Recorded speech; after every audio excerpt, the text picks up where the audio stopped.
Bonjour. Alors, le défi de notre équipe, en fait, c'était de voir comment anonymiser au mieux les données du gouvernement pour le bien-être des citoyens.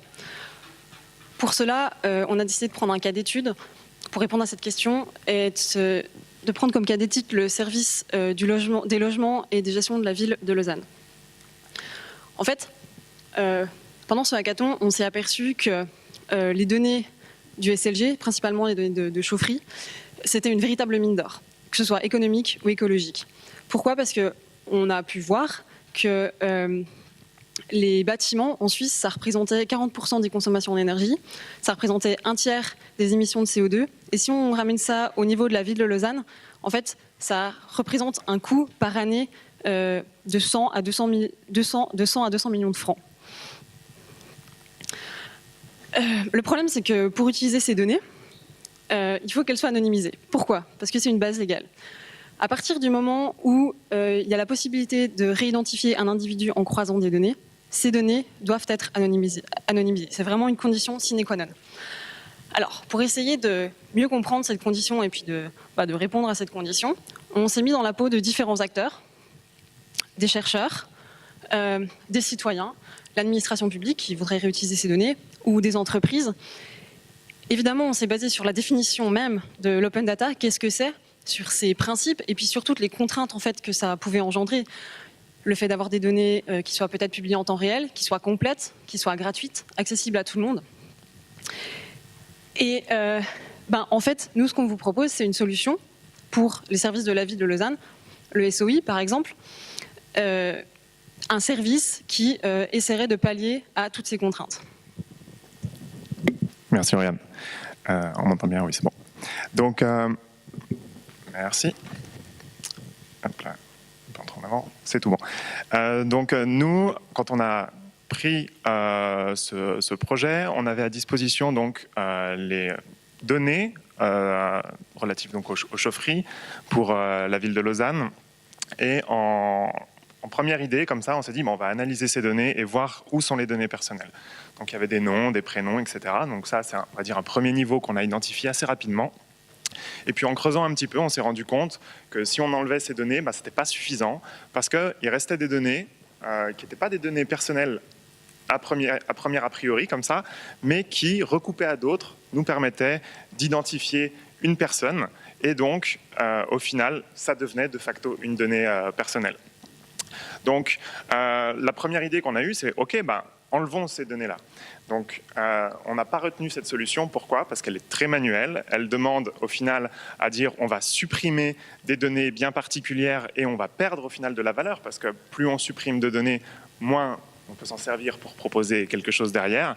Donc, ce qu'on a imaginé, c'est un framework qui est à la fois méthodologique et technologique qui permet au final d'analyser ces bases de données avec une méthodologie bien précise, de catégoriser les formats de données et grâce à un logiciel qui assistera l'utilisateur de dire quelles sont les données personnelles, quelles sont les données quasi personnelles sur lesquelles donc, on va pouvoir à ce moment-là faire des opérations d'agrégation pour ne plus pouvoir cibler une personne précise. Si on prend par exemple les immeubles, on va pouvoir les agréger par adresse en fonction de la proximité. Et à ce moment-là, on aura peut-être des groupes d'adresses et on n'aura plus une adresse précise qui pourrait revenir sur une seule personne. À partir de là, donc, cette méthodologie va nous permettre de préparer un modèle d'anonymisation qu'on pourra après appliquer automatiquement aux données pour publier au final ces données, parce que c'est ça le but au final, de pouvoir publier ces données, typiquement sur opendata.suisse, où là on aura donc un set de données complètement anonymisé. Donc nous en fait on propose à travers ce projet, ce service donc, à la ville de Lausanne de mettre en œuvre cette démarche, donc c'est-à-dire de mettre en place les logiciels, le logiciel qui va créer le modèle et également le logiciel de type ETL, donc extraction, transform, loading, chargement des données directement sur le site OpenData. Donc on a identifié les différents coûts qu'il pouvait y avoir, des coûts fixes qui sont le développement bien sûr du logiciel, des coûts variables pour chaque projet. Et donc l'idée c'est de pouvoir faire un projet pilote, proposer un projet pilote avec la ville de Lausanne et ensuite bien sûr de pouvoir étendre ce projet aux administrations d'une manière générale, mais aussi aux organismes qui souhaiteraient faire de l'open data. Il y a une vraie volonté derrière, politique, stratégique, de faire de l'open data pour en tirer de la valeur Et... Merci. Merci.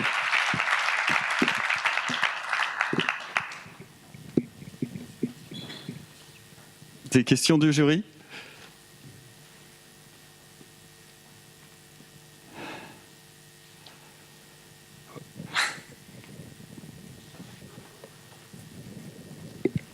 Merci pour la présentation. Je suis sympa parce que du coup, je vais vous permettre de finir votre presse. C'est quoi le modèle économique que vous avez prévu justement sur le soft ? Le modèle économique ? Ouais. Parlez bien dans le micro parce que ça enregistre et sinon on ne vous entend pas. Oui, ok. Donc, tu peux revenir encore un cran en arrière ? Merci.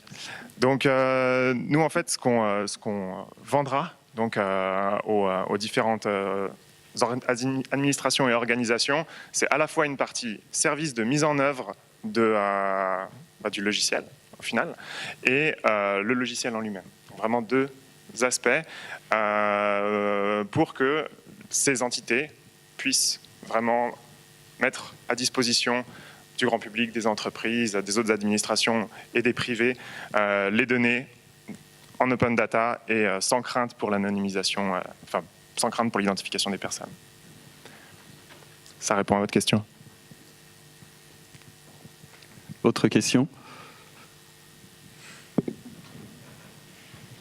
Bon, là, on a vu un modèle par rapport au logement en gérance, mais le potentiel par rapport à d'autres data, parce que ça, c'est relativement petit, comme vous avez un autre potentiel. Tout à fait. Donc, on a analysé la chose. Alors, on n'avait pas malheureusement le temps de rentrer dans le détail. On a imaginé des algorithmes qui permettraient de détecter automatiquement à la fois les données personnelles, mais aussi et surtout, parce que c'est ça qui est le plus difficile, c'est les données qui permettent d'identifier quelqu'un après coup. Donc là, on a imaginé des algorithmes qui pourraient, sur des bases d'unicité de l'information qui relie à des personnes personnelles, remonter des alertes que l'utilisateur après doit traiter.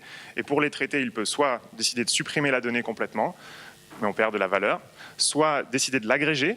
Alors ça peut être une agrégation temporelle, spatiale, ça peut être différents types d'agrégations. Et au final, d'ignorer l'alerte. Ça serait la dernière chose. Après, il faut bien imaginer qu'on est quand même sur un modèle qu'on veut privacy by design, donc où la confidentialité est prise en compte dès la conception. Donc, on veut limiter au maximum le nombre de mauvaises décisions que la personne en charge de la mise en œuvre pourrait prendre.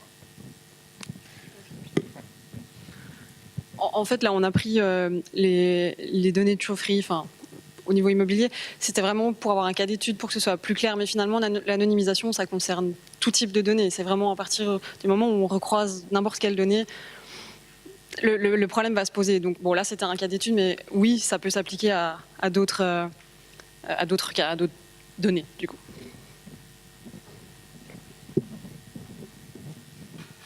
Autre question ? Oui.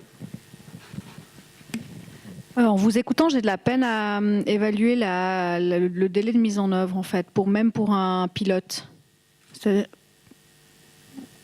Parce que ça va dépendre de l'équipe. T'as une idée peut-être ? Disons que le jeu de données sur lequel on est parti, on va dire le périmètre fonctionnel des données, est quand même relativement restreint. Donc je pense que c'est quelque chose qui peut être quand même réalisé en moins d'une année homme, quoi. À mon sens. Après, bien sûr, le modèle et les moteurs d'agrégation, en fonction de ce qu'on pourrait vouloir compléter, là, si on fait par exemple une agrégation sur l'adresse, donc spatiale, c'est un type d'agrégation. Après, si on veut avoir d'autres types, ça pourrait bien sûr prendre plus de temps et il faudra à ce moment-là étendre les fonctionnalités du modèle. Je pense qu'un des gros soucis, en fait, au niveau du temps, ça va être l'accès aux données directement. Parce que en soi, le développement, bien sûr, ça va prendre du temps, mais ce sera à mon avis pas la plus grosse problématique temporelle. C'est vraiment l'accès. Donc, en réponse à votre question, on a discuté longuement avec des représentants de la ville de Lausanne qui étaient présents durant ces 2 jours et on a compris que la stratégie ou l'approche actuelle de la ville de Lausanne en termes de stratégie de données, donc c'est data strategy, est plutôt une stratégie défensive, mais qui souhaiterait passer vers une stratégie offensive. Et pour que cette transition puisse se faire, il faut à tout prix pouvoir mettre en œuvre ce qu'on propose. Voilà, merci.